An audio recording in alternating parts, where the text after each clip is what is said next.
भारत पर ट्रम्प साहब ने फिर से अपना महामीगा जादू चला दिया। सीधा 50% टैरिफ और कहते हैं ये तो बस 8 घंटे की बात है, अभी तो बहुत कुछ होना बाकी है।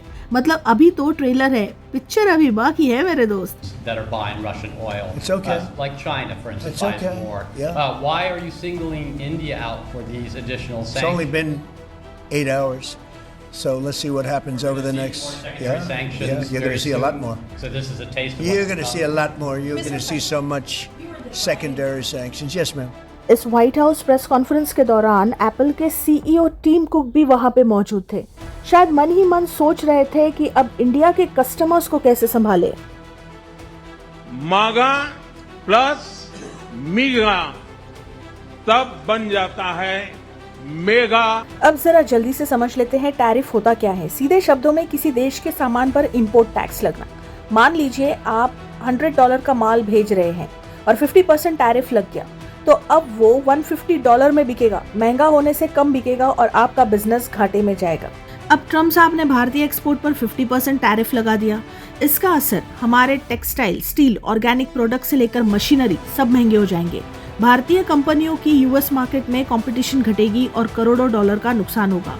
और मजे की बात यह है कि अमेरिका हमें स्ट्रेटेजिक पार्टनर भी कहता है, बस ये पार्टनरशिप वॉलेट पर भारी पड़ती है। और टाइम्स अलजेब्रा का ट्वीट देखिए, मास्टर स्ट्रोक, पीएम मोदी 31 अगस्त को शंघाई कोऑपरेशन ऑर्गेनाइजेशन की मीटिंग के लिए चाइना जा रहे हैं। लोगों का कहना है कि इससे ट्रम्प और रैटल्ड हो जाएंगे। अरे भाई, ये वही चीन है जिसने ऑपरेशन सिंदूर में पाकिस्तान को खुला सपोर्ट दिया था, भूल गए क्या? तो फिर इसमें खुशी किस बात की है? हम तो ऐसे पड़ोसी के घर जा रहे हैं जिसने हमारे सामने वाले घर को हथियार पकड़ाए थे। और यही नहीं, कुछ लोगों ने तो ट्रम्प के नाम का हवन ही नहीं बल्कि पूजा पाठ माला जप तक कर डाले, मानो व्हाइट हाउस की चाबी यहीं से मिलने वाली हो। अब वही ट्रम्प भारत पर 50% टैरिफ का नारियल फोड़ रहे हैं, तो क्या अगला यज्ञ मेक टैरिफ जीरो अगेन के नाम से रखा जाए? ट्रम्प ने ये टैरिफ क्यों लगाया? ट्रम्प मानते हैं कि हम रशिया से तेल खरीदते हैं। उनका कहना है कि तुम अगर रशिया से तेल खरीद रहे हो तो उसे बंद करो, वरना 3 गुना लगान दो। अरे भाई, तेल हमारा, पैसा हमारा, अब परमिशन भी लेनी पड़ेगी, किससे खरीदे? चाइना रशिया से हमसे ज्यादा तेल खरीद रहा है, लेकिन उस पर कोई टैरिफ नहीं लगेगा।